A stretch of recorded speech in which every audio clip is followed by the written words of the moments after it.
Let's come back together here if we could, and we're now down to the testimony and questions by those opposing the application.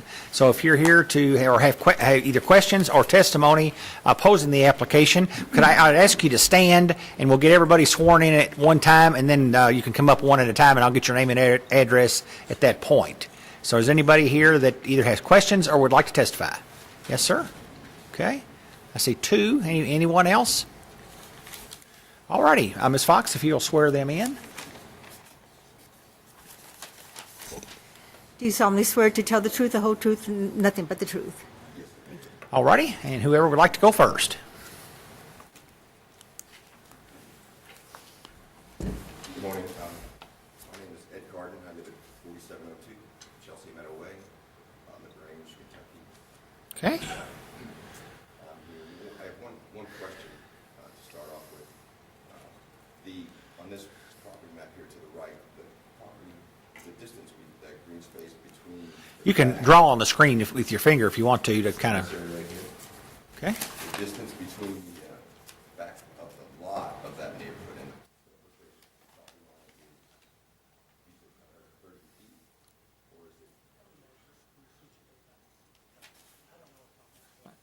it... Mr. Young, get you got a, yeah. Sorry. I want to make sure I get it correct, so I'm going to measure that. It's not labeled on the record plat. I want to make sure I scale it correctly. Okay. I'm here today. I live at 4702, which is where that little triangle I just drew is just up from there. Okay. I'll be able to see this subdivision from my kitchen window, basically. And I'm adjacent to the Heather Ridge subdivision. And I moved in there in 2006. And when I moved in there, of course, we went over this earlier, there was going to be 122 homes on 72 acres. Now we're going to 173 homes on the 72 acres, or a little less, because the surety is a little larger now, what they're keeping. My concern is with the R2A zoning. I'm not against the subdivision itself. Mr. Doper's a neighbor. I know he's a businessman, and this is an opportunity, and I don't hold that against him for putting a subdivision in here. My concern is I grew up in a county just like Oldham County in north of Philadelphia and Pennsylvania, and it suffers terribly from poor planning. And when you go back there 50 years ago, they had the same two-lane farm roads and two-lane highways that connected rural farms or family-owned farms, a few grocery stores, some town centers like Peewee Valley, Crestwood, LaGrange. They're all connected by two-lane highways. You go back there today, nothing is the same except the two-lane farm roads. Okay? And they put in the Band-Aids, they put in the turning lanes, they put in the traffic lights, but it doesn't work. And I see from the engineers' comments already, we're below the standards of what we want for the roads in Oldham County. I get that the roads are here. We can't just run out without money and increase the size of these roads. But just on the stretch of road that I live on, in about a mile, we went from Grand Villa, 1+ acre lots in a subdivision. Stonefield Trace, 3/4 to 1 acre lots. Heather Green, we went to 1/2 acre lots. And that was supposed to continue with Heather Ridge and the Commons. But now we went to 1/4 acre lots, and now approximately 1/5 acre lots for this subdivision.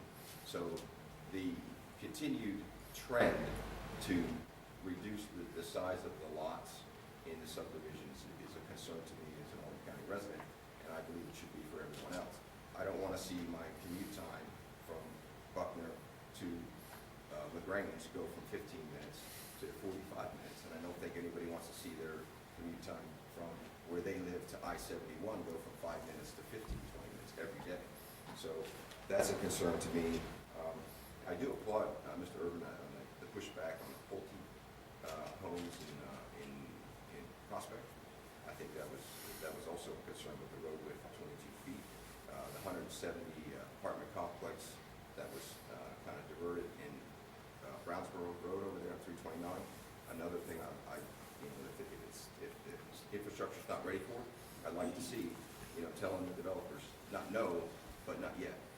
And I also applaud Judge Vogel for going to DC to talk about the I-71 corridor, because we know when that backs up, then everything backs up. The 146, 22, 53, 393, you can't get anywhere. So I do appreciate that, and I do also appreciate the fact that we've improved some of the roads. 22 has been straightened, 53 has been straightened, but they're still 2-lane roads.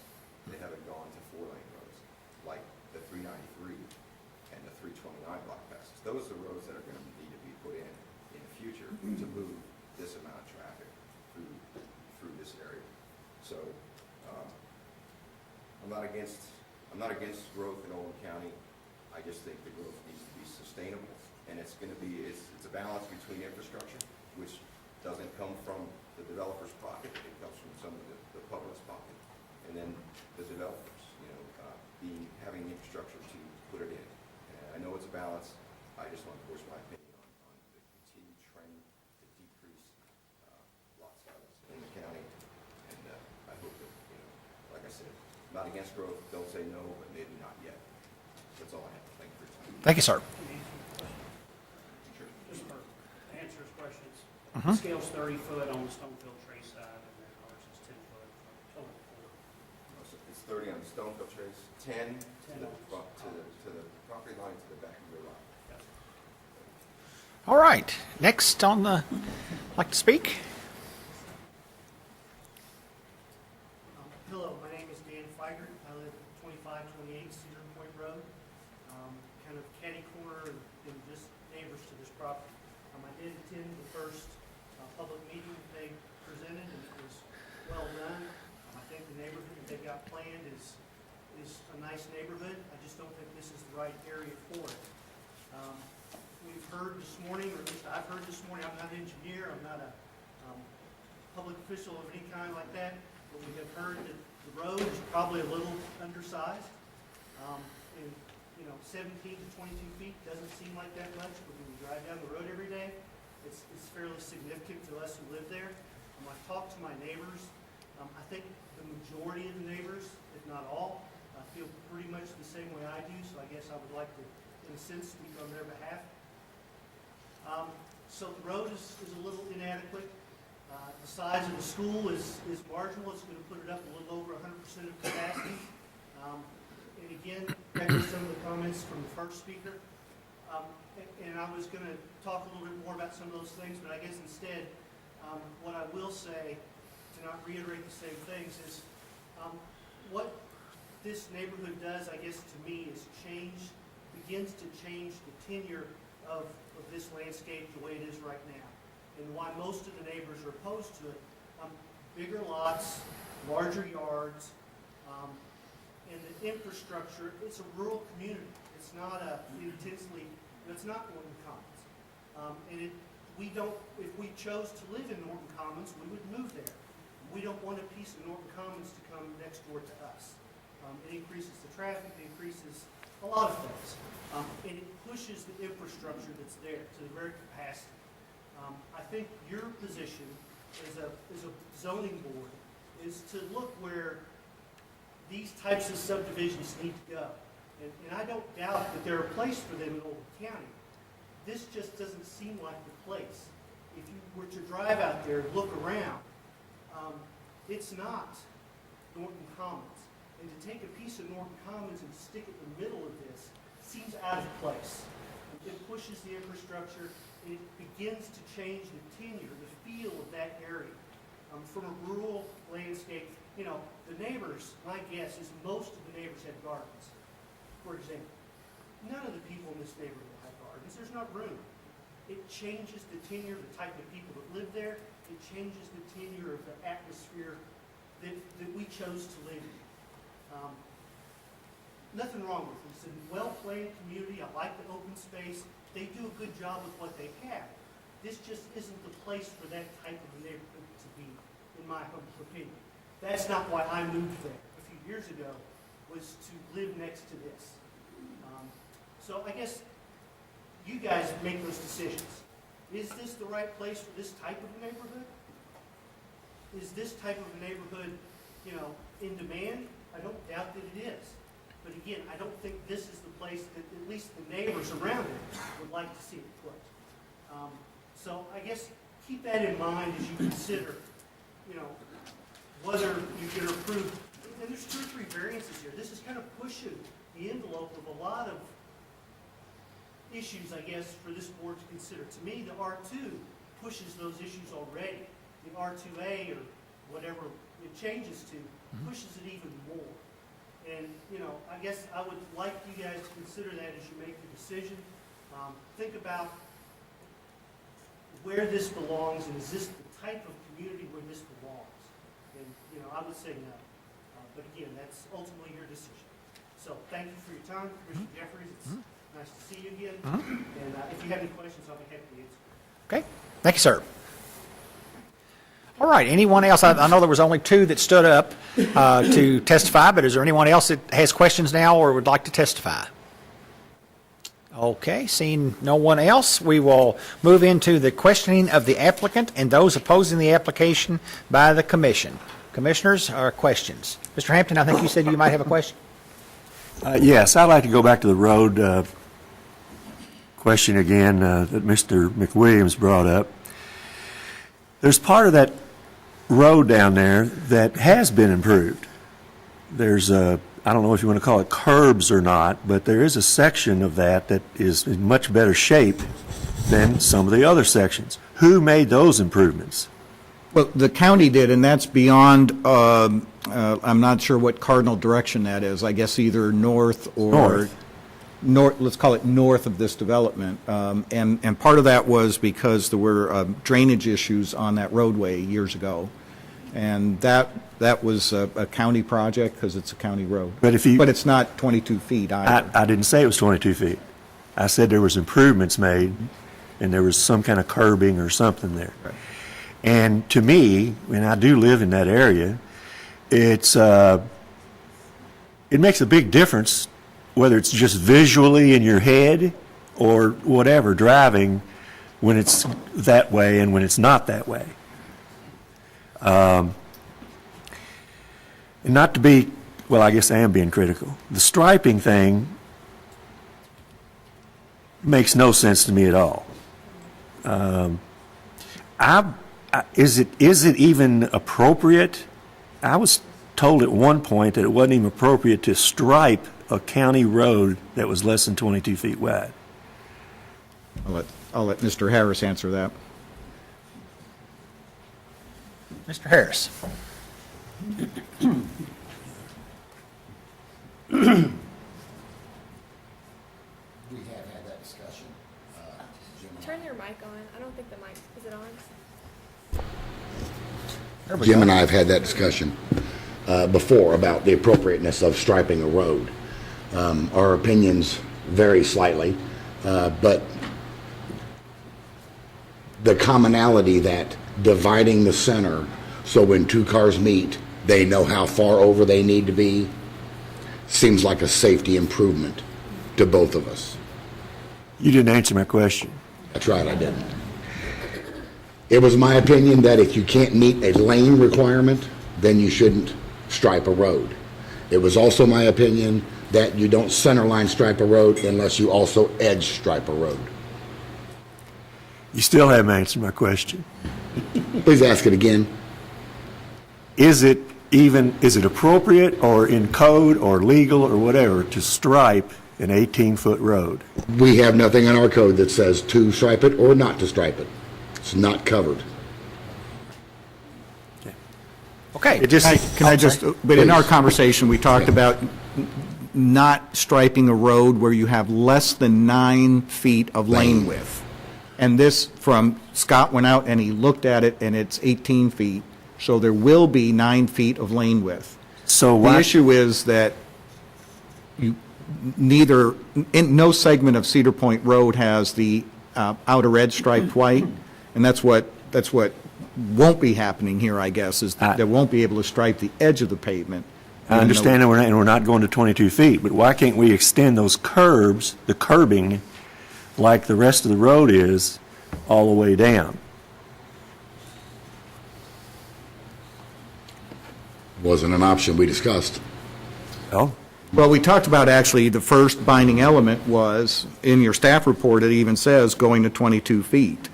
But the question is where? But you said we don't have the money. Well, no, this would be the developer's cost. The question is, where would we make that improvement?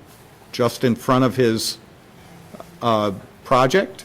And if you went to 22 feet, you went 18 feet, 22 feet, back to 18 feet. That's not what I'm talking about. Where the curbing is now, I'll call it curbing for lack of better term, that's not 22 feet. It's 18, correct. So why can't we make it all like that?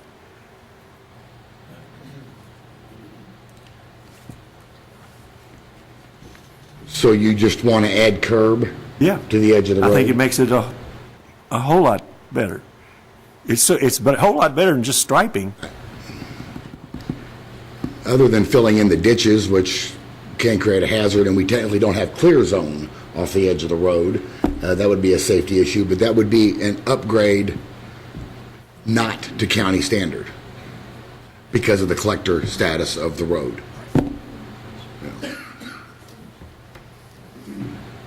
Is that all, Mr. You Hampton, run right into now? a lot of problems when you try to upgrade something not to the standard. Well, you upgraded a big section of it, not to 22 Well, feet. I wasn't here for that, and I don't know how that came Well, about or okay. how it was Nobody's allowed. really, but Do we even have the right-of-way for that? I don't know. We'd never studied that, no, to see what the right-of-way width That's is. something you can't even answer. Right. I can't, but I can tell you, having been out there and looked at it, the ditches are very close to the edge of the road and fairly deep, and there's a lot of utilities, hydrants, electrical poles, so I can't imagine a right-of-way not being needed. Says, yeah, that, on their development plan, it says existing Yeah, look Cedar at this Point one. Road 50-foot right-of-way. Okay. Anything else, Mr. Hampton, right now? I just want to say again, just to be sure that we're talking about, is there right of way? Well, we don't know if there is or not. We're talking about, can it be done? We don't know what it's going to cost or not cost. You did a section of it and didn't seem to have all that problem with it.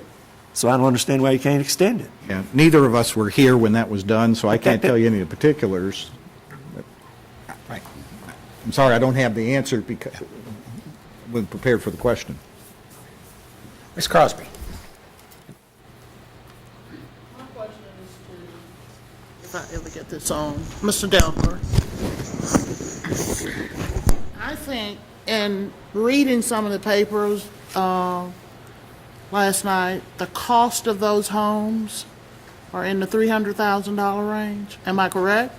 Yeah, I mean, that's always a hard question to answer, but if I'm going to use a project that we're involved in now, just started in Crestwood, Claymont, Yeah. the Villas of Claymont Springs, and our entry-level house there is at $339, and I envision using some of the similar plans from that development in this particular development. So, what the cost of the house is going to be, 12 to 18 months from now when we're finally getting around to building houses, I don't know for sure.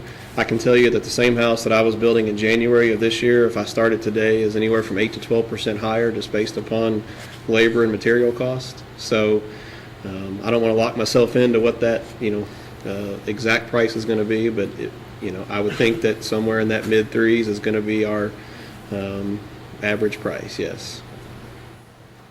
I expect, as Kevin pointed out too, I think we're gonna have a lot of walkout basement homes that I think will end up driving the demand for finished basement. So I think when you all of a sudden end up with, the home plus a finished basement, and just following normal patterns in development, the further you get into development, the more expensive the home gets.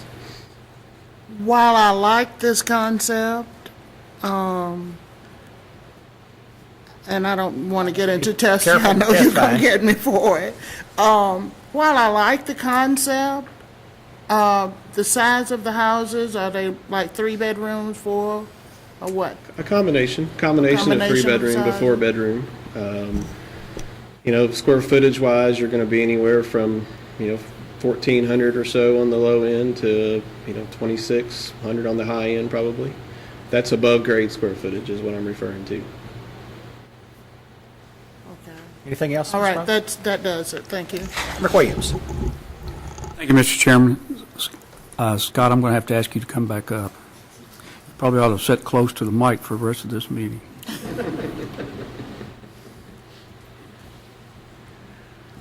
Assuming you're the right person to ask, is there historical precedent that you're aware of where we have striped roads in the county that were more narrow than 22 feet? No, but I should also point out, I've only been here 11 months. I can give you an example. There's not a lot of then. historical precedents for me at all. Okay? Zale Smith Road, when the Planning Commission approved Dogwood Estates, one of the binding elements was that they stripe all of Zale Smith Road from their project all the way to Kentucky 53. In that situation, if you go down there today, you can see that there's a right side tire track of the road and there's a left side tire track, and the one in the middle is where everybody's driver's tires match, regardless of your direction. So the striping will just kind of get people to slow down and stay on their side of the road, hopefully. There's just enough width, so it was done, and I can't remember what the width of that road was, but this commission had placed a binding element before, and that's kind of why we proposed this, because we do have, I won't call it a precedent, we've done it in the past, Okay, at least once. at least once. And you're not sure of the width of Zale Smith? I can't remember. Are what you it aware was. of any issues from the standpoint of congestion and/or safety that has been created due to the striping scenario? Well, they haven't moved forward with the development, so they haven't striped it yet. Okay. I have another question, Mr. Chairman. Yes, sir. Go ahead.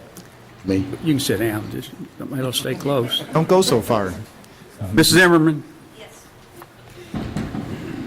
Just a quick clarification statement. But I want to make sure that I heard what I thought I heard. When you were talking about the traffic study, Yes. if I heard you correctly, you had indicated that there was not a need for a left turn lane into the subdivision based on the traffic study? Correct. A left turn lane at the entrance does not meet the warrant for installing a left turn lane. Okay. Thank you. Okay. And I was looking up the dogwood trees answer. Okay. Anything else, Mr. McWilliams? Not at the moment. Okay. Mr. Finney? Ms. Zimmerman, I have a question for you. I'm sorry, I just didn't get to the mic quick enough. I'll get my steps in. There you go. Go, girl. Yes, sir. I'm concerned on the intersection of Highway 146 and Cedar Point Road. A left-hand turn there now, there is a left-hand turn lane off of Cedar Point involved, but to make that turn, it's something I use frequently, is sometimes very, very difficult because of the traffic flow. What, you said right now that the traffic level there is a D? No. Currently, that northbound left turn operates at level service A. It's not going north. No, we're not talking about the same thing. On 146 going towards? No, ma'am. No, No, ma'am. coming No. off. That's currently operating at level service C. C? C as in cat, yes. The additional traffic generated by this development would cause that to go to level service D as in David. Okay. I think the point there for you is that as bad as that may feel to you, that is level service C. So I mean, I think that this is an educational moment to think about that if you think that is bad, that is really level service C. So I don't do this during school hours. I can't imagine what it would be then. I mean, that's just my, but anyway, okay, if that's, okay. yeah, that just seems like it's an extremely difficult turn to make. All right, thank you very much. You're welcome. Point of clarification, I think for Mr. Young or someone up there, in this brochure, your open space is listed as 9 acres in 2 different places. You're always quoting, and also in the application is listed as 6.1. Is there, just a clarification, what's the difference? We actually prepared that for the neighborhood meeting before, as we were still getting comments per TRC comments. One of the items we had to make sure the residual tract was at 5 acres. Originally, I think we had it at 4.7, so that's the difference. So as we finalized the plan, we had less open space. Okay, thank you. All right, Mr. Douglas. Yes, I have several questions. First would be either for Mr. Young or Mr. Nichols. When you had your first neighborhood meeting and even the second neighborhood meeting, was the results of those meetings presented to staff? Yes, there is a summary of both neighborhood meetings presented to staff. With the signatures of the neighbors? Correct, yes. So staff has those copies? Because I don't believe we were presented any of those. They were emailed. I didn't get them on my email. They weren't in the packet either. Wasn't in our emails. Did you get them?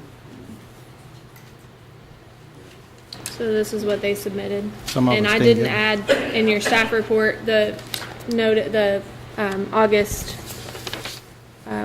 meeting, because that was not to our standard. Our standard is they're required to submit, they're required to have a neighborhood meeting with both first and second tier. The first one was we caught first tier, and so we asked them to have a new neighborhood meeting, and they did meet the requirement for that September 19th meeting. And do you know if they, any concerns that the neighborhoods had that was answered by the applicant? I feel like that's something you should ask the applicant, but I did read through that, and it looked like they Addressed had them. questions about lot size and how their property values were going to be affected by the smaller lots and smaller homes, questions about open space and making sure there's a buffer on the perimeter. So whether or not they've answered those questions, I think, is something that's up to the applicant to prove to you all. Okay. And then my question will be to Mr. Young, I guess. Mr. Nichols might answer it, but we'll ask Mr. Young since he brought it up, and I believe he discussed it. In your proposal, or in the proposal, you mentioned that when it was talking about that back level of behind between stone field trays, you kind of sold it like there's 40 feet there. But then you went and said, well, we are only providing 10 feet of open space, and Stonefield Trace has 30 feet. You don't own Stonefield Trace, right? That is correct. So you're only selling us, as proposal, there's 10-foot open space there, correct? That is correct, yes. Okay. I want to clarify that, because Yeah. you almost sold it like, we've got 40 feet back there, in Yeah. which you really don't. You only have 10 feet. I thought I presented Stonefield Trace that we were adding to their open space. Okay. My next question is, I believe you're the one that showed the pictures of the photographs between some examples of the 5-foot variance, or the 5-foot side yard setbacks. Correct. Was a study done, or have you looked at how the drainage situation would be in between those houses compared to those units? Because if you notice, the air conditioning units are on the side, you got the electrical units on the side.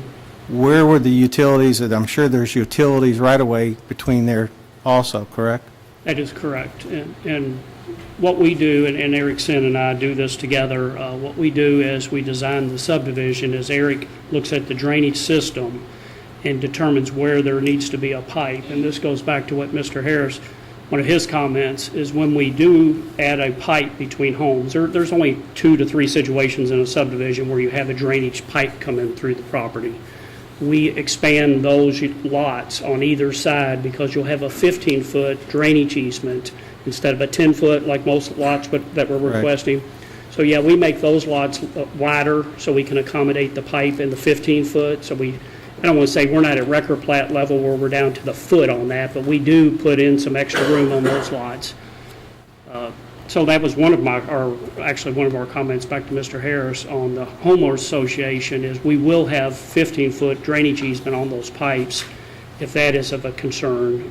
So we want to make sure we can get in there and repair that. So if when the never- water runs off of those houses in that 5-foot side yards, Correct, 10 foot between the two. 10 but foot. yeah, mhm. where's it go? It gets directed either going to the back to a drainage swell along the back property line, or if the lot is sloping to the front, it goes to the street. And I noticed on the engineer map, Mhm. or design, the arrows around the property lines, is that considered the drainage swells, or? Now, it's an overall drainage pattern of which direction the drainage is going. At that level, at 100 scale, I couldn't show you where each individual, but we're showing a general where the natural topography is taking the drainage. So can you assure us that at 10 foot from Stonefield Trace, water will not infringe on their property? What we have told Stonefield Trace, and this goes back, I'm not sure who asked the question about the neighborhood meeting, maybe it was yourself. One of the comments that Stonefield Trace had is, and I'm going to answer in a little bit of a roundabout fashion, but there's existing trees and vegetation there that's just part of their 40-foot. Some of the folks in Stonefield Trace cut their grass back into the open space because people like that. Some leave it natural. What Billy has said to the homeowners association, and correct me if I say this wrong, is that we will work around the existing trees in our 10-foot and make sure we get our ditch on the back of our lot. So we don't want to go in there and clear that 10-foot. That kind of defeats the purpose of our open space buffer. So that is what we've promised, or Billy has told the homeowners association that we would do, and he's directed Eric and myself to do that. Yeah, that's the intent. Has there been a drainage issue on any of that property from the existing subdivision that's being built above it? Mr. Sherrick would have to answer that. It's not that I'm aware of. Okay. It's still his property. Yeah. Okay, thank you. Mhm. That's all.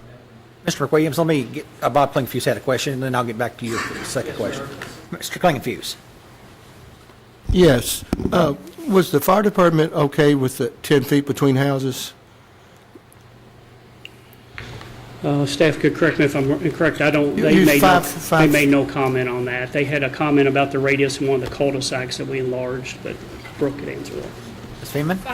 General fire code is 5 feet between structures. So you've got 10 feet between a house and the other house. So it's 5 feet on each side. So roundabout answer of saying yes, the fire department would be able to get through and do adequate fire suppression. The fire department was okay? They didn't comment on the variance. Okay. Their only comment was that hydrants should be installed during the technical review committee.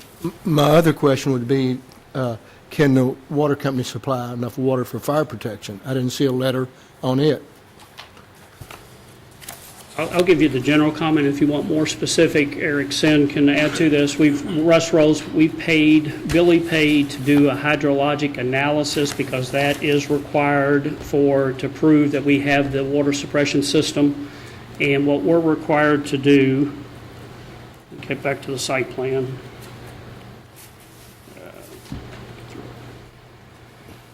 There is going to be an 8-inch water main stubbed here. We're required at, and I don't know the lot number, but at certain percentage, say we can develop that percentage of lots that I just circled there, to go any further to meet the hydrologic analysis for adequate water supply, we have to make that connection to there. So we are tied to a certain number of homes before we have to make that connection, which ultimately, that goes over to Stonefield Trace. So once you loop this whole system, you have adequate. So yes, we can do phase 1, maybe we can start phase 2, depending on our phases, but at some point we have to make a connection into our adjacent subdivision, Heather Ridge. So yes. Anything else, Mr. Klingenfuse? No. Okay, Mr. McWilliams. Me? You can pass it off if you want to. I'll try. You showed a an overlay earlier where you all had looked at developing this under the 2A zoning? Yes, correct, R2, the original. Excuse me, plan. R2 zone. And help me with that. Under the R2 zoning, where it developed, how many homes would be in there? I'd have to go back and count that. It was done as an overall, I don't know it for this specific tract. I'm sorry, I don't know that. I'd have to count. You probably, as smart as you are, figured out my next question, which was going to be, what's the difference between the number of homes in R2 versus R2A? Mhm. I'd have to count. It will be more, I have to count to give you an accurate number. Billy, you know? You look like you're figuring it up. Need to get you back up, Ellie, if you would. Do you know that number? This is theory, in theory, right? You can go up to 98. I mean, in theory, at the 3.63 per acre, it'd be 98 lots at R2.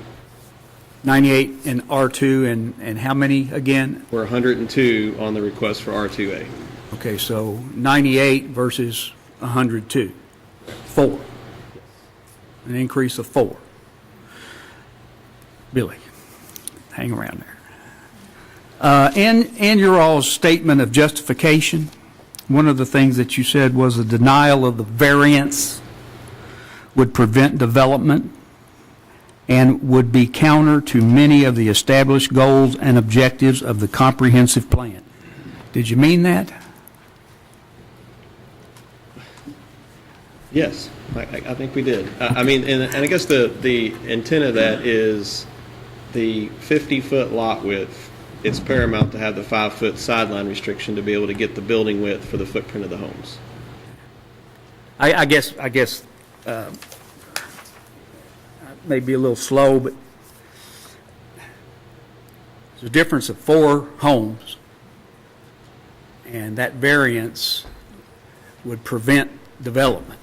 I guess I was struggling with that. It would prevent development of this plan. This plan? Yes. Okay. Thank you. Can I go back to one of Mr. Klingenfuss's question too? I want to point out one thing on the fire department question. I think it's important to note, because we're talking about the sideline, that the building code doesn't require anything special when it comes to building code requirements until you get 6 feet or less between houses. And so I think that's another thing, as I think Kevin or someone else pointed out earlier, not to use the Norton Commons reference. I think this is a totally different development than what Norton Commons is. Norton Commons, you have a lot of zero lot line just because everybody knows that's what it is. And while it there's an Oldham County section that's about to come, and there's a lot of the zero lot line stuff. So you have a lot of stuff that is 3 feet or less in situations like that. So I just wanted to point that out from a fire. I know that's not the fire department specific question, but I think just from a building code perspective, there is nothing different that's required when you have more than 6 feet between homes. Doesn't the fire department have some regulations, though, on how close the buildings are? Not to my knowledge on anything under 6 feet. My understanding is, and I serve on actually a committee at the Department of Housing, I don't think you get into anything special, and I don't think the fire department can get engaged. Maybe Amy could speak. They have some regulations on the flow of water. Well, correct? yeah, I'm just pointing out just from a structure standpoint. All right, any additional questions? Oh, Can I I'm go sorry. back to something that Mr. McWilliams was asking about? The 4 additional lots, if you look at what's up on the screen, the previous under Yeah, that R2, was one. there's no open space in that particular development plan. So all of the lots are actually taken up, or all the land is taken up, with the exception of the detention basin in people's yards. So the proposals are different. There's 4 additional lots, but they're significantly different. Different acreage as well. Well, Mr. Flagler, we'll need to hold up on that. Go ahead. Well, yeah. Mr. He said different acreage, but his calculation was based on the number of acres at 3.6 units per acre. That's what Mr. Delker responded to you. It would be 98. So what I'm hearing is, by going to R2A, it enables them to create 6+ acres of open space. And 4 additional lots. And 4 additional lots. Thank you. Flagler, you will have an opportunity here in just a minute to respond. Anything else, any additional questions? Mr. Yeah, I mean, Mr. Urban just made I think we just confused ourselves a little more. Well, he was asking. R2A, unless I'm incorrect, is 5.81 DU per acre, not 3.6 whatever he's proposing. So that's what you can get the yield, but that's not what his yield is. I know, but in one of our requirements, though, is the maximum density is 5.81. Do we have a minimum? No. So it's determined by us, correct?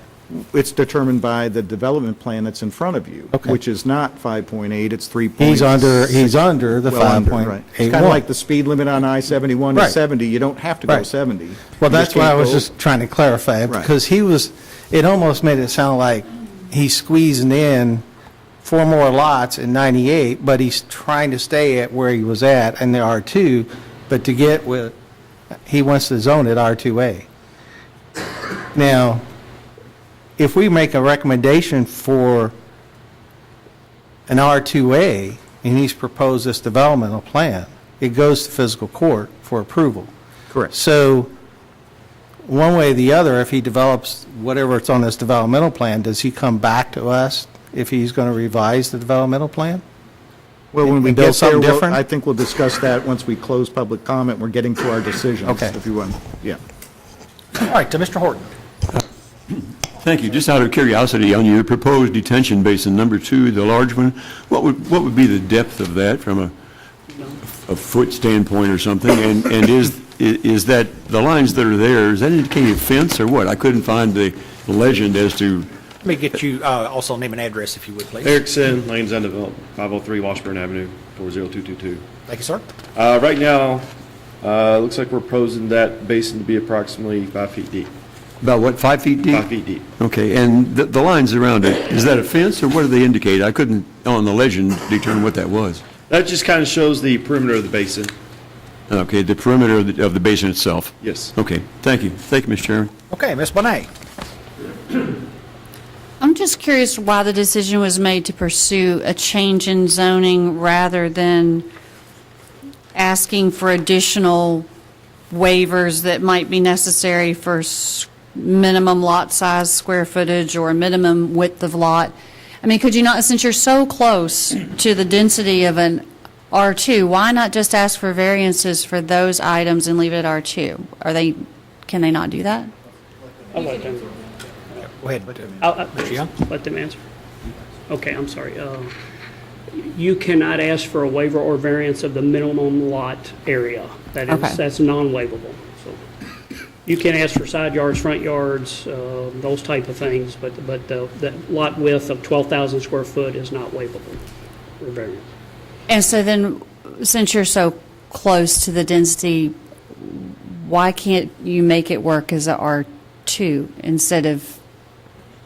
Well, R2 has, each lot in an R2 has to be 80 foot wide. Right. And 12,000 square feet. Right. If we were to design this subdivision at 80 foot wide, and we're doing an empty nester home product, I mean, you would have a totally different layout. You'd be back to that original plan. Right. You cannot, I cannot come to this board and ask you all to waive the 12,000 square foot. Our lot minimums on this are about 8,000 square foot in the 50 foot wide. So those are set parameters that your development code says are non-waivable. So that is the reason for the request. I'm just trying to get this explanation because I think a lot of people fear the R2A when they think that possibly if this wasn't completed and then the zoning has been changed and then another plan comes up that meets the criteria for an R2A, that would have a higher density. That's why I'm thinking if there was any way you could make it work at the R2, I was trying to see why you made that decision. Yeah. I will answer that one. We always put in a binding element on the development plan that if there are any changes, they have to come back. So nobody could just automatically do it. Right, but if they come back and it meets all of the requirements based on that zoning, and some of us are not here that are here now, well, we always go through a case history, and we've actually denied, in 2011, I remember we had a development come in after the recession was kind of over and asked to split up some lots, and we denied it based on that binding element saying no further division of lots. Right. So you do have a lot of discretionary ability at that point by putting that binding element in there. Okay. Okay. Thank you. Mr. Klingenfuse, did I see your hand? I'm not sure I understood that, because if you've rezoned it to R2A and it comes back before us again, you're saying, We can always deny it if we don't like what the new development plan is. Because we're basing the decision, if we're recommending approval, on the plan that's presented today. But are we allowed to, we're not allowed to deny something just because we don't like it. There has to be. Ms. Bonet, let me let Bob. I'll yield to her. Go Oh, ahead. okay. Okay, sorry. I don't think we're allowed to reject something just because we don't like it. We Well, have to have a valid I said we reason. don't like it. It's based on technical reasons. You could require a new traffic study, you could require, a look at stormwater management, you could look at all the other binding elements. Right. And you can always find there's a lot of discretionary ability when you're coming back after having reviewed a plan as part of a zoning map amendment. Okay. Mr. Klingenfuse, anything else that you had, sir? No? Okay. Any additional questions? Any additional questions? I'm sorry? Just get the one thing with. Okay. Go ahead, Mr. Irvin. You Well, had some- I'd like to, Paula Wall has pulled up the standards for roadways, just to try to go back to that subject matter for a moment and clarify. Yes, I found some guidance in the Manual of Uniform Traffic Control Devices, which is the federal and state laws for striping and signage for conformity throughout the United States. The guidance, there is guidance, there's not a should, it's not a shall, but it's a should. The guidance is that a center line stripe should be installed on roads that are 18 feet and within that average daily traffic. It's not required, but it's a should. And then basically it says any roads that are less than that, there should be further study and evaluation. So 18 feet appears to be kind of the minimum standards for allowing or adequate provision for having a center line stripe, which is, I think, what you were trying to get at in your question. Okay. Any additional questions with that information from the commissioners? Okay. Seeing none, we'll now move into the rebuttal evidence and cross-examination by the applicant. Mr. Nichols, you have 10 minutes if you have any rebuttal evidence.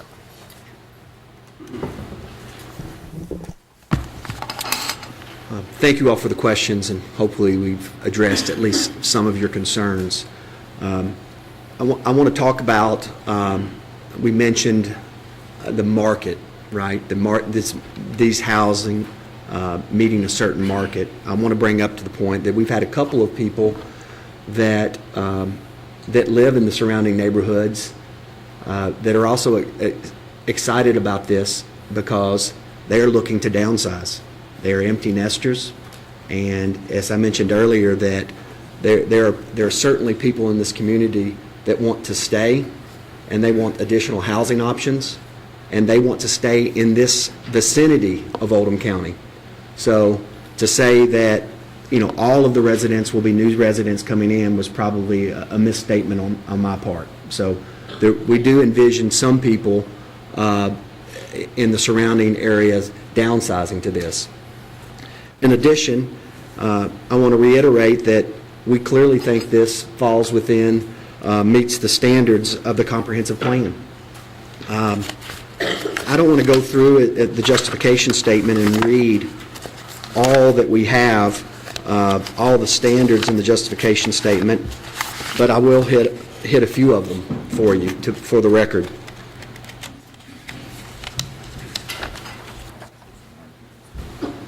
Mr. Nichols, that might be more appropriate at closing, for your closing statement. You'll have an opportunity here in just a few minutes to do that if you. Okay. This is kind of rebuttal and answering questions. Talk to him about that. Okay, go ahead, Kevin. All right, so that's fine. Some of the questions, and I've tried to elaborate as I've had the questions from the commission that probably discussed a lot about the rebuttal. Going back to the neighborhood meeting, we have two neighbors here tonight, and like I said, our first neighborhood meeting, we had 17 residents show up. A Stonefield Trace was represented, Heather Green was represented, and our neighbors across Cedar Point Road were there also. I think everybody was interested in what we're proposing. Billy has a long reputation of building in this community. He actually can point to projects that are in this area right down the street to give some level of comfort. And I hope the fact that we do only have two neighbors here shows that we tried to listen. We did go back and address their concerns and come up with what we keep going back to we think is a good plan. It is a zoning change request, but it's a zoning change request that provides flexibility. These are still single-family lots, single-family homes on single-family lots. Your backyard now, instead of being your grass, is going to be a community lawn that will be maintained. Honestly, the entire development will be maintained by one lawn care company. So there's a lot of, it's different, but it is very much similar, and it's become a product that the R2A enables us to come up with this type of plan that I think meets what we were hearing, or what Billy's been hearing from the market, and what we've been, just the experience of how many homes are in Oldham County, and hearing what the folks at our Stonefield Trace neighbors and hearing at our neighborhood meeting kind of came and talked to us about. I try not to make that a closing statement, but just I think we had the opportunity to answer any questions. And also one of the things that the zoning change request and the side yard variance request allows us to protect that environmentally sensitive area that we have on this site. I think it is. Otherwise, you saw the original plan, we had a road running right through here, but now we're able to actually keep the tree mass in that area and keep that as designated open space to be protected by the homeowners association. It becomes the entirety of this development's property. So I don't know, I hope I answered every question that was asked, and maybe Donnie can answer. Ms. Zimmerman? I was able to pull up the Dogwood Estates traffic impact study, and Zale Smith Road is listed in that study as 18 feet wide. So previous example of how we've handled this. Okay. All right. Anything else, Mr. Nichols, on your rebuttal? Okay.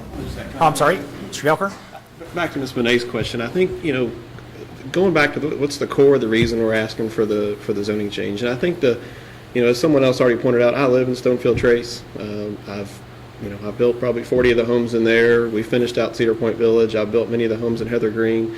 So it's an area of, that I live in personally. Obviously, this is a business opportunity for me, but beyond that, we want to do something that we can be proud of as a company, and that I can know that we're meeting what the needs of both the existing residents of Oldham County have come into my office every week and tell us what they're looking for. And so, quite frankly, we're trying to differentiate between Heather Green and Heather Ridge, or Stonefield Trace or Granville. We're trying to offer a different type of a product that we know folks who currently and want to live in Oldham County desire. And so, whether that means anything or not, the fact that I'm going to eat in the restaurants and go to the bank and the coffee shops and all that kind of stuff in the area that I'm proposing the development in, I feel very confident that we're doing something or proposing something that would be a welcome addition, I think, to Oldham County. And, while I understand, I've got the 3/4 acre lot in Stonefield Trace myself. And while I understand that that's what some people want, I do believe there is a huge market shift going on, not just in Oldham County, but across the country for this type of housing. So I just wanted to, I don't know if that adds any more clarification as to why we're, wanting that. But we want to be different and meet the needs of what we feel like the consumer and the market is desiring. So thank you. Thank you. Again, Mr. Nichols, anything else that y'all need to add? Okay. All right, with that, Mr. Feigerт or Mr. Garden, do you all have anything on rebuttal that you would like to add? Okay. What about the final statement? Would either one of you on the opposition like to have a final statement? Yes, sir. Mr. Feigert? Okay. All right, Mr. Nichols, we're down to final statement of the applicant. This is the time now. This is the time, yes, sir. Okay. So instead of going through the entire justification, I'll just hit some of the highlights. Obviously, we think this is a good plan, and we think it meets the needs and it meets the market demand, as Billy just said. And I like the fact that he brought up that it is unique, right? It's not going to be the same as all those other neighborhoods, but that allows for some for new housing options for existing residents. One of the part of the comprehensive plan talks about land use, and it says that as part of your development, you want to be able to utilize the development review process. Well, we clearly think we're doing that. We did that with the neighborhood meetings, the technical review committee, and we're doing that here today. It talks about management of development areas that have maybe some environmental concerns or limited development potential. Well, you see what we've done with the open space there and how we've developed this plan to allow 6.1 acres of open space. And so the contours of the land that we've left as open space meets that objective of the land use. We're trying to preserve some of this land here, again, with open space, which is part of the comprehensive plan.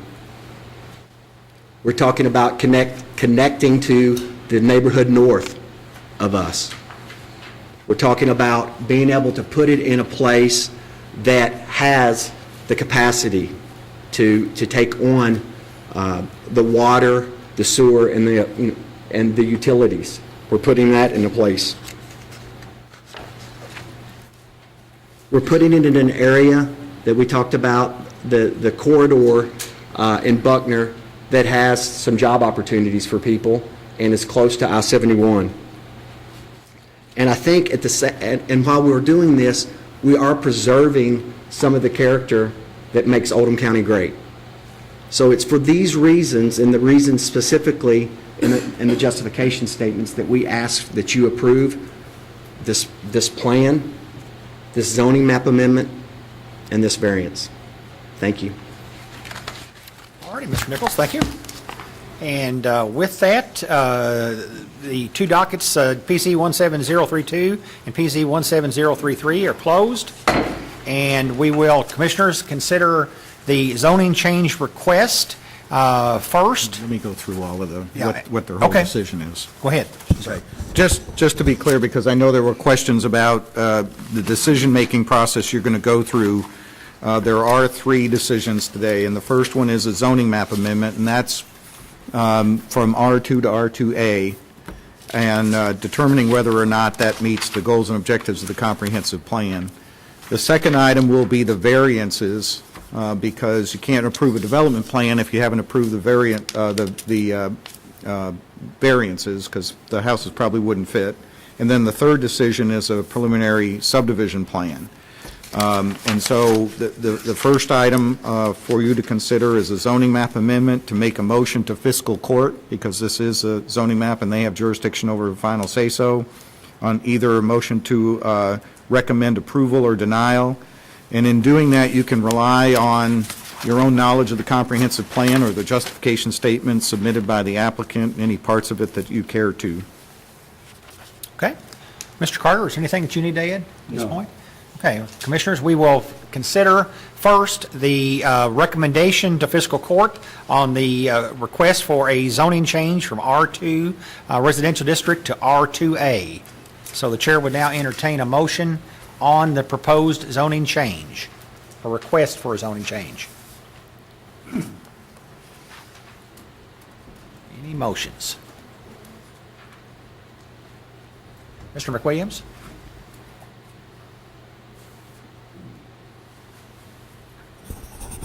Where's Greg King when I need him?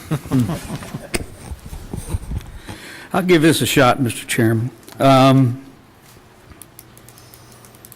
I'm going to move that we approve a recommendation to fiscal court for the zoning map amendment from R2 to R2A, because it complies with the objectives of the comprehensive plan. We were given several pages of those objectives in our staff report, which is also reviewed by staff, and they are in our reports. The R2A allows for creation of a different residential complexion in that particular area, but one I don't think detracts from what is already there.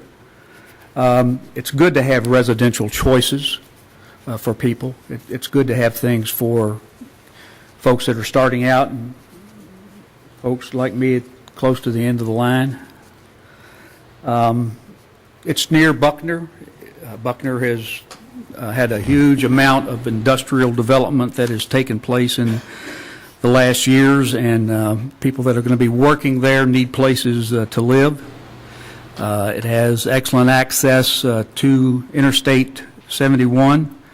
I think they have demonstrated an effort to increase the amount of open space in the development, which I believe is a good thing.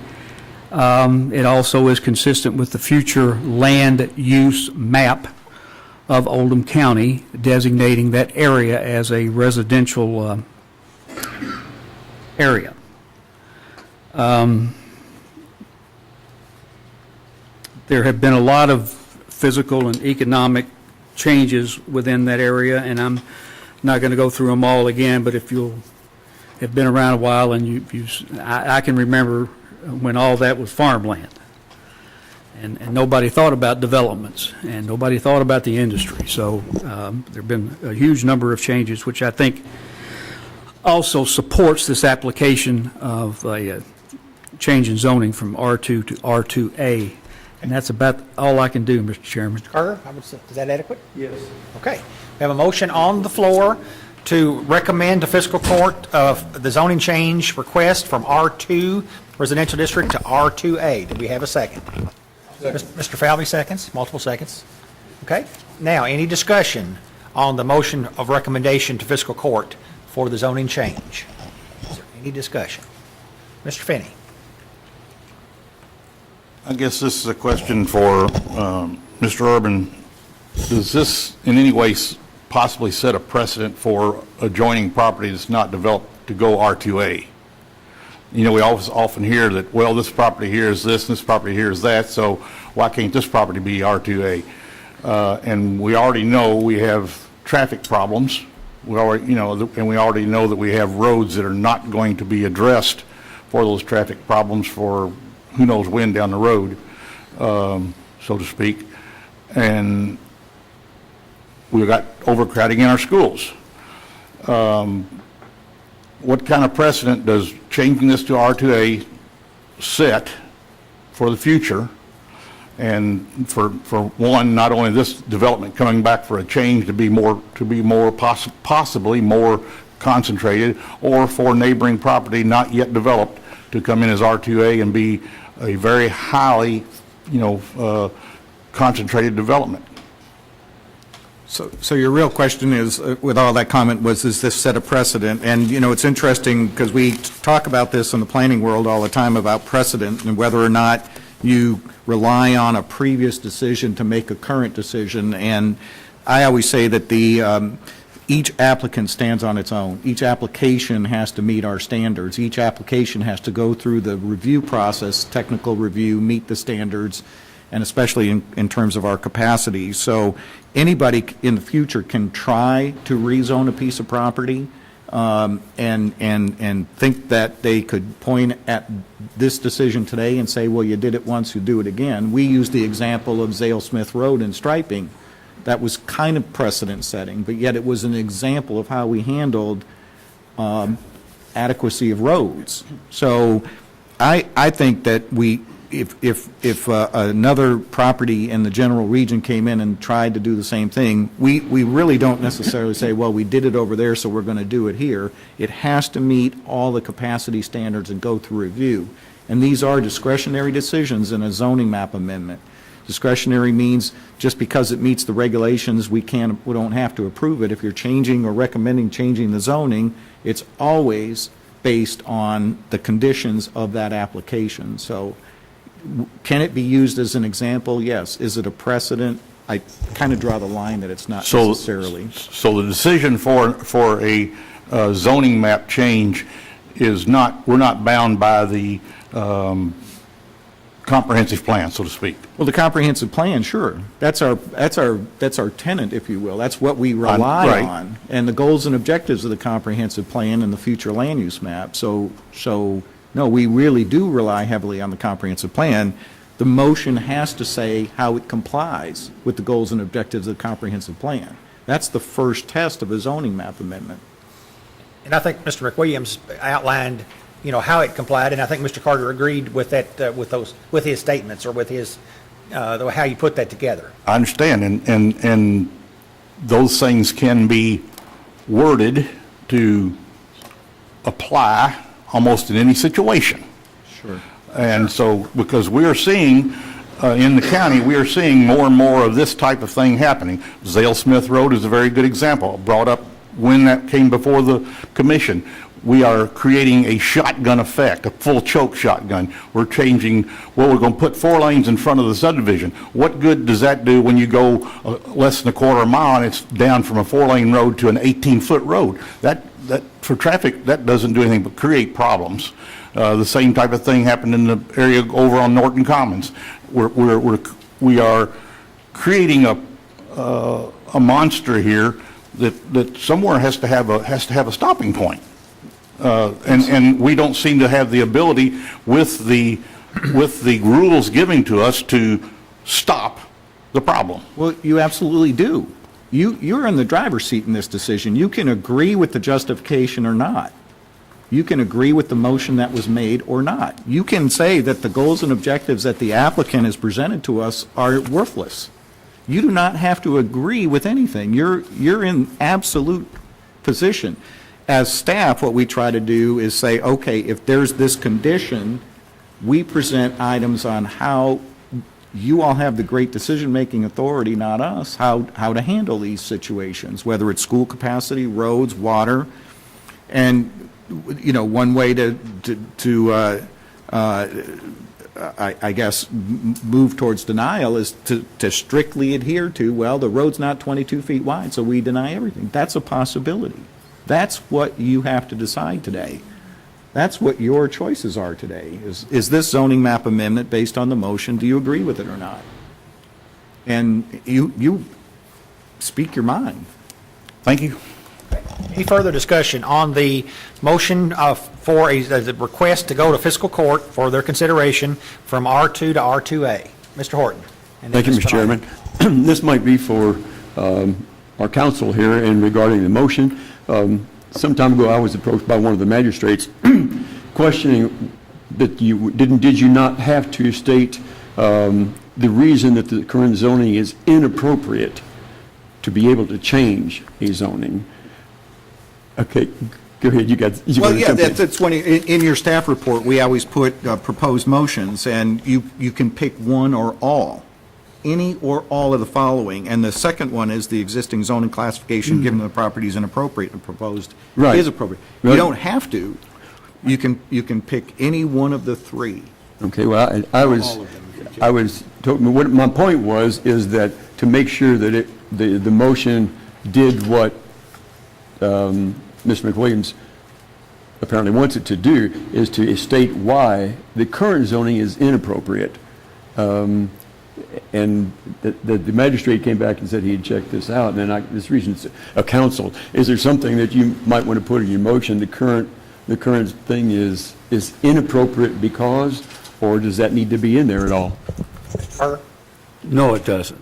Okay. The courts consider the comprehensive plan as a guideline, and as long as the decision you make is not arbitrary, and is based on facts that are in the record, including testimony from citizens. You can rely on the testimony of people that live in the community about the traffic flow. Then it will most likely be approved by a court if it's taken to. Okay, thank you. Contested. Ms. Bonet. Thank you, Mr. Chairman. Thank you. Ms. Bonet. This should be quick. Because I'm struggling a little bit. In that I really like the development. I'm struggling with the zoning portion. In the past, I'll look at cases like this and I try to look at the zoning and ignore the actual development plan and look at it, just pretend that development plan doesn't exist. Look at if the zoning is appropriate the way it is or inappropriate and make a decision, then look at the development plan. Is that the way I'm supposed to do it? Or should I look at the zoning with the thought of the development plan that I know I'm going to look at next? Well, you are in fact suggesting rezoning based on what you've seen in testimony regarding the development plan itself.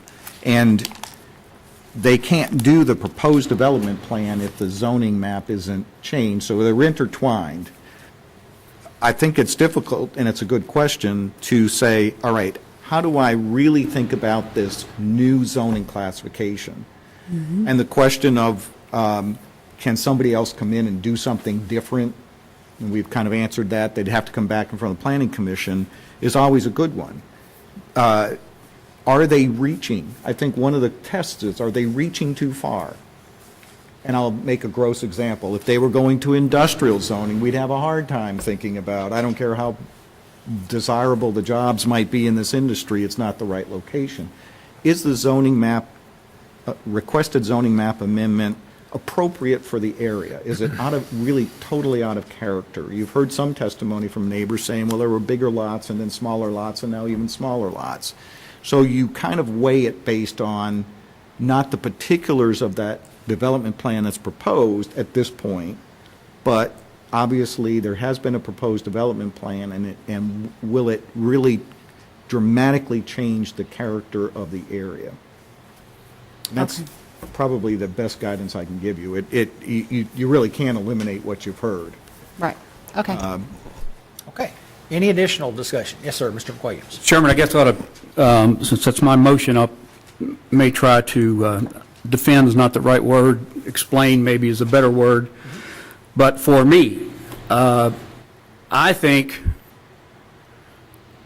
4 more houses versus what they could get in R2, plus a significant amount in excess of what's required, open space, is worth it. You know, when I was a kid growing up, I had a lot of open space, and probably a really good thing that I had a lot. Now, Miss Crosby. But anyway, I just think that's important, and particularly for kids that are, and/or adults that are in really high-density types of situations. They need places where they can go. So I'm hanging my hat on that. And as far as the roads and things are concerned, you know, I have those same concerns, Sam, that you do. Unfortunately, infrastructure never comes before development. Infrastructure is reactive. It always is. And well, maybe not always, but most of the time it is. And that's just the way that things go.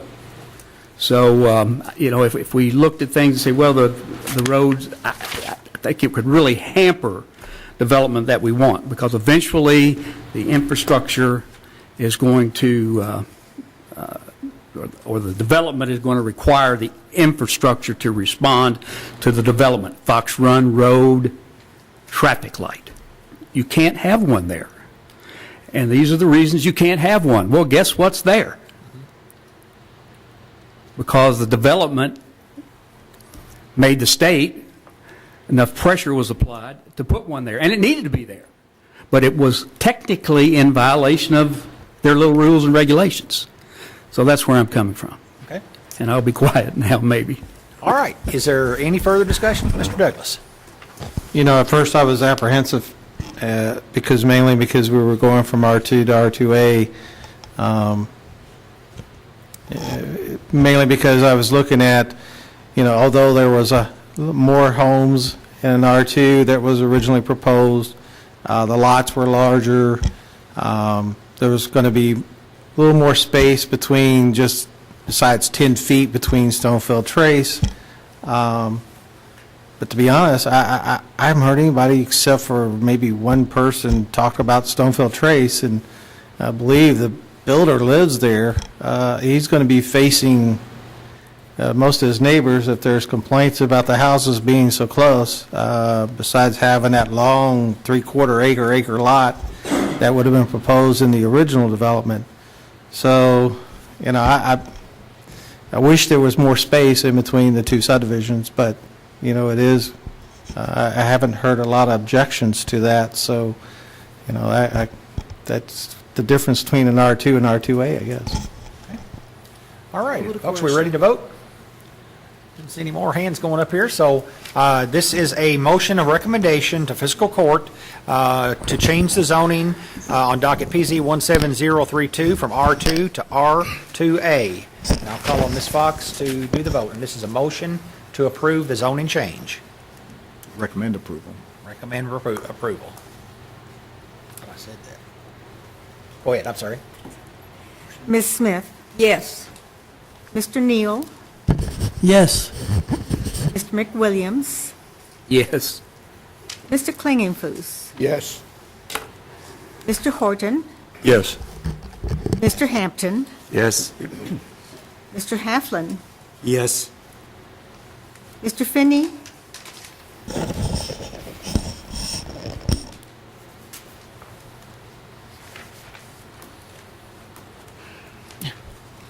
I like the subdivision plan, I just don't like the infrastructure. No. Mr. Falvey? Yes. Mr. Douglas? Yes. Ms. Crosby? Yes. Ms. Bonet? Yes.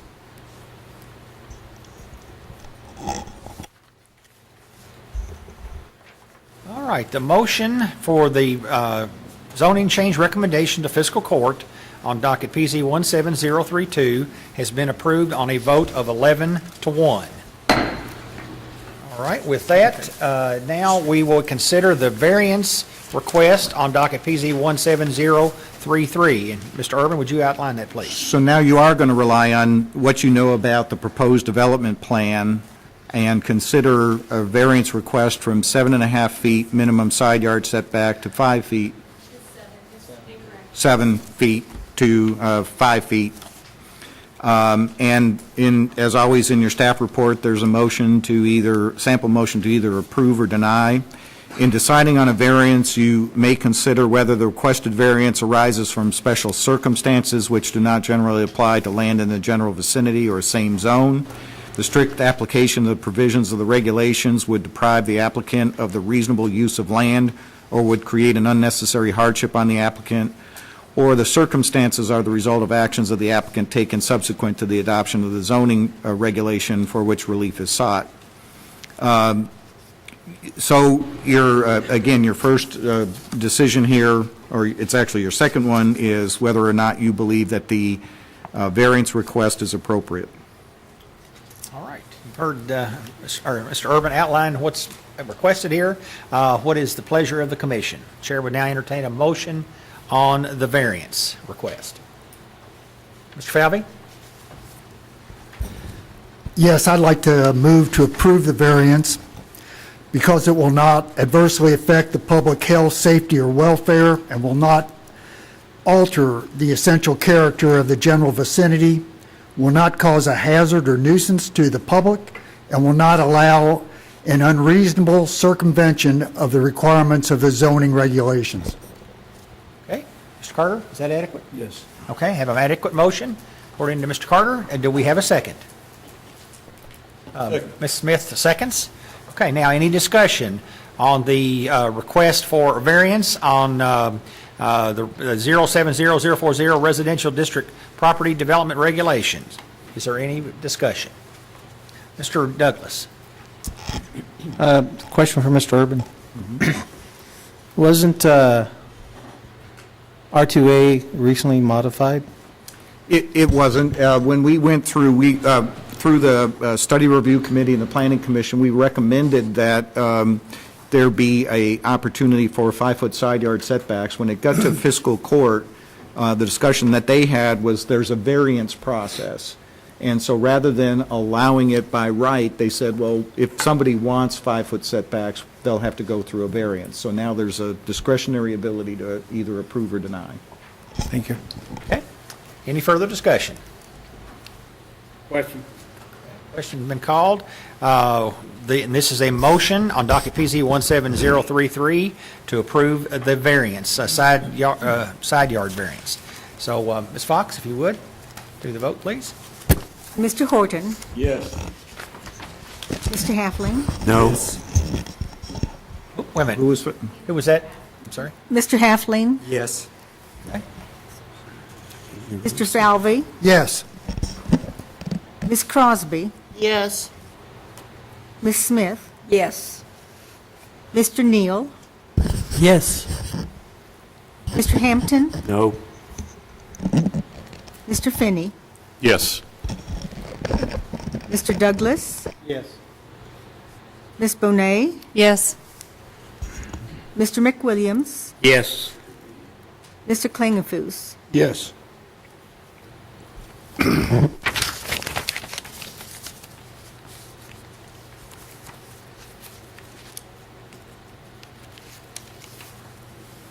All right, the motion on docket PZ 17033 on the variance request has been approved on a vote of 11-1. And with that, now the chair would entertain a motion on the preliminary plan request on docket PZ 17033. Well, hang on, let me go through binding Oh, I'm elements. sorry. This is I'm where, sorry, yeah. now you've, see, you always get ahead. I do get ahead of you. You want me to say something, then you. Sorry. It's almost 12 o'clock. That's right. Oh, it's almost 12. Almost lunchtime. Sorry. Well, okay, so now that you've recommended to fiscal court that they consider changing the zoning and you've adopted and approved variances for the side yard setback, you're looking at the entire preliminary subdivision plan or development plan, and there are several binding elements that I've heard. There were a couple in your staff report. The first one is that the approval applies only to the plan presented at the November 28, 2017 Oldham County Planning Commission public hearing. The second, there shall be no subdivision of any lot into greater number of lots without review by the Oldham County Planning Commission. In the staff report, I'm going to scratch out number 3 and add in that number 3 is now, the developer shall stripe the center line of Cedar Point Road to KYTC standards from New Cut Road to Heather Green, which is 2 subdivisions to the north. Another binding element, as the homeowners association will be responsible for stormwater facilities maintenance, specifically side and rear yards, including drainage and erosion issues. And then the fifth binding element is that the project is to be phased at 40 building permits per year, beginning with the record plat. So we didn't ask the applicant whether they agree to these. I don't think that there are any surprises, really. Mr. Nichols, are you all okay with that? Or Mr. Hart? Yes. Okay. Okay. So those were the binding elements that I heard during discussion today that you would consider.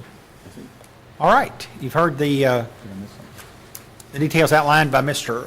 Urban on the binding elements. Now the chair would entertain a motion on the preliminary subdivision plan on docket PZ 17033. Ms. Bonet? I move that we approve the development plan. It does comply with multiple objectives of the comprehensive plan, zoning ordinance, and subdivision regulations as based on testimony that we heard today and on the document provided to us by the applicant and included in our staff report. This particular development plan addresses market demand.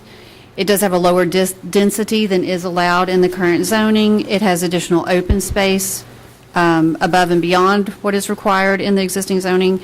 And it's like a unicorn. It's something different, it's something attractive, and I think it would benefit the surrounding area. The approval is contingent upon strict adherence to the 5 binding elements as stated by Jim Urban. I think that's it.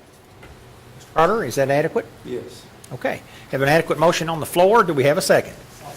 Okay. Mr. Halfling, I saw his hand up first, so we'll put him down for the second. Now, is there any discussion on the approval of the preliminary plan on docket PZ 17033? Any discussion? Question. Okay. Don't see any hands. Oh, Mr. Douglas, sorry. I know there was discussion, but I guess we're just striking out the collector road, widening of where it was recommended, that the Well, I road think improvement. we substituted, there was binding element number 3 in the staff report, which talked about that, and I think during discussion, we substituted instead of widening, because we'd have only a small segment of roadway widened to 22 feet, that instead we have a safety improvement of striping the road. Was that also recommended by the state? The state did not require any improvements. They didn't? And this is on the county's portion of Cedar Point Right. Road, not the state's. Right. The state's is already striped from 146 all the way to New Cut. So we're picking up where the striping ends and going through past this development to the other two subdivisions, so that that's where all the traffic is. Okay.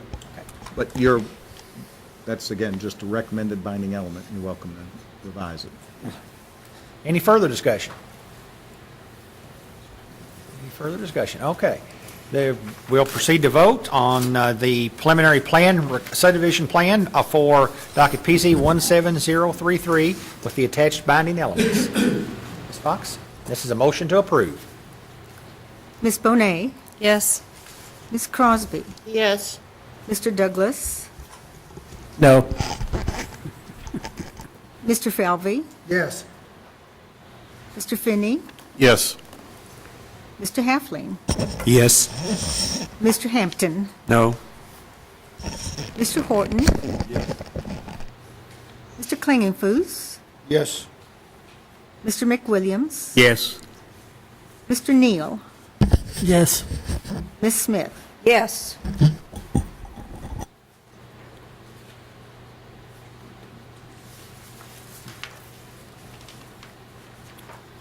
All right, the motion on the preliminary subdivision plan on docket PZ 17033 has been approved on a vote of 10 to 2. And with that, Commissioners, we've got several things under other business that we need to attend to. I think what we'll do is go ahead and take a break for lunch. We're going to have a short presentation for Dr. Robert Arvin and Joyce Albertson that have retired from the commission next door here. And then after that, we'll probably go to lunch and then come back and take up the other business that we have this afternoon on the zoning ordinance updates. So we'll try to, about an hour, something like that, we'll try to be back in session. So we stand adjourned. Billy, That's correct. I lived in a development like that in